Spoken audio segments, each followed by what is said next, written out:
Hello दोस्तों, आज हमारे ज्योग्राफ़ी वीकली रिवीजन का दूसरा दिन है, जिसमें आज मैं एनसीईआरटी क्लास 11th के जो मैंने 2 चैप्टर करे थे उनसे आगे के चैप्टर करूँगा, जिसमें है महासागरों और महाद्वीपों का वितरण और भू-आकृति।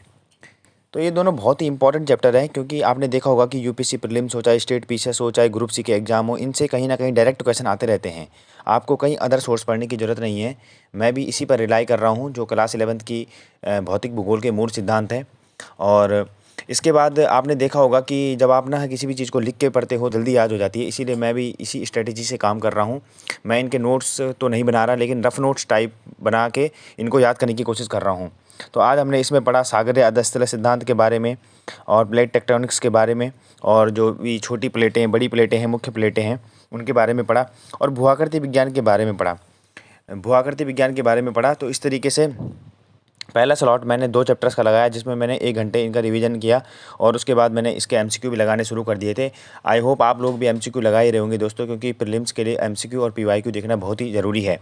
तो इसके साथ साथ मैंने फिर जो जो इंडियन ज्योग्राफी की है क्लास 11th की, उसको भी देखना शुरू किया। तो उसमें आज मेरा चैप्टर था अपवा तंत्र का। ये देख सकते हैं आप, अपवा तंत्र बहुत ही इंपॉर्टेंट चैप्टर है, क्योंकि यह भारत की नदियों के बारे में बताता है।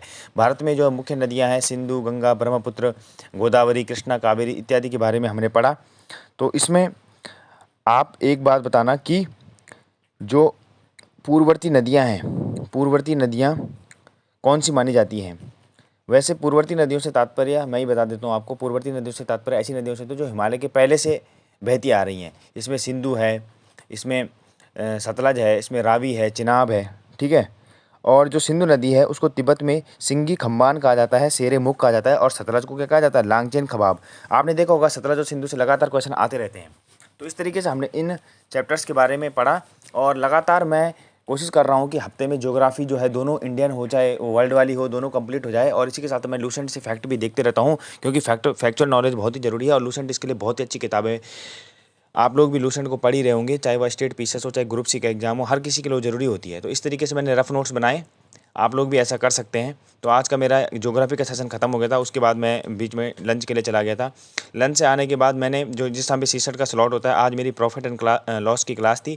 मैं इसको राकेश यादव सर से कंप्लीट कर रहा हूँ। कभी भी वो आप सीसेट हमेशा उसी टाइम पे लगाएं जिस टाइम पे रियल पेपर में सीसेट होने हैं, यानी कि 2:30 से 4:30 के बीच। क्योंकि इस समय आपको नींद भी आएगी, तो आपको लगातार हैबिट बनी रहेगी। आप उस समय भी सीसेट अच्छी तरीके से कर सकते हैं। चाहे आप उस समय टेस्ट लगाओ, चाहे आप उस समय कोई प्रैक्टिस करो, रीडिंग कॉम्प्रिहेंशन करो। सीसेट को लगाना बहुत ही ज़रूरी है दोस्तों, क्योंकि आप किसी भी सीरीज़ को अगर कर रहे होंगे, किसी भी जीएस के सब्जेक्ट को लगा रहे होंगे, साथ साथ आपको सीसेट पर काम करना बहुत ही ज़रूरी है। क्योंकि अगर आपका सीसेट क्लियर नहीं होगा तो जीएस में नंबर लाके कोई फ़ायदा नहीं है। मोस्टली बच्चे सीसेट में ही बाहर हो जाते हैं। तो हमें ज़रूरत है सीसेट को अच्छा करने की। इसके लिए हमें मिक्स अप्रोच अपनानी चाहिए, जिसमें रीडिंग कॉम्प्रिहेंशन के 27 में से कम 20-22 क्वेश्चन सही होने चाहिए। रीजनिंग के ईजी 10 से 12 क्वेश्चन सही हो जाने चाहिए, और मैथ के कम से कम 10 से 12 क्वेश्चन मैथ के भी सही हो जाने चाहिए। यानी कि अगर जिनकी मैथ कमज़ोर है, अगर जिनकी मैथ सही है, तो वो मैथ में ज़्यादा पोर्शन कर सकते हैं। आपने देखा होगा कि मैथ एक ऐसा सब्जेक्ट है, अगर आप उसको डेली रिवाइज ना करो या उसके क्वेश्चन ना करो, तो वह बहुत जल्दी भूल जाते हैं। तो इस तरीके से मेरा आज का सेशन कंप्लीट हो गया था। और फिर बीच में मैं अपने जो मेरे मेंस के बनाए हुए नोट्स थे उनको मैं अलग कर रहा था, क्योंकि अब मेंस का काम तो है नहीं, 2-3 महीने हमें प्री मोड में ही पढ़ना है, ठीक है। तो मेंस के लिए मैं अपने नोट्स अलग कर रहा था, जितने भी मैंने नोट्स बनाए थे। आई होप आपने भी मेंस के नोट्स बनाए होंगे। वैसे मेंस और प्रीलिम्स के नोट्स एक ही होते हैं, लेकिन फिर भी कुछ नोट्स ऐसे होते हैं जो स्पेसिफिक टॉपिक होते हैं, जैसे गवर्नेंस के, आईआर के, वो केवल स्पेसिफिक मेंस में ही काम आते हैं। तो इस तरीके से मैं उनको अलग कर रहा था, क्योंकि मेरे नोट्स काफ़ी मैसी हो गए थे। मैं A4 साइज़ में नोट्स बनाता हूँ, आप लोग किस में बनाते हो कमेंट में ज़रूर बताना। तो इस तरीके से मेरा आज का सेशन यहाँ पे बीच में कंप्लीट हो गया था। बीच में मैंने टी ब्रेक लिया इवनिंग में, क्योंकि मैं घर में ही पढ़ाई कर रहा हूँ, तो घर में ही टी ब्रेक बहुत ही ज़रूरी होता है। उसके बाद मैं दूसरा सब्जेक्ट आज मैं लेके चल रहा था सुप्रीम कोर्ट पॉलिटी का। तो सुप्रीम कोर्ट को मैंने आज कंप्लीट किया। तो इस तरीके से मेरे दोनों सब्जेक्ट कंप्लीट हो गए थे। तो यूपीएससी का प्रीलिम्स का फॉर्म भी आ चुका है दोस्तों। आई होप आप लोगों ने भर लिया होगा फॉर्म, मैंने भी भर लिया है। तो इस तरीके से आज की वीडियो यहीं पे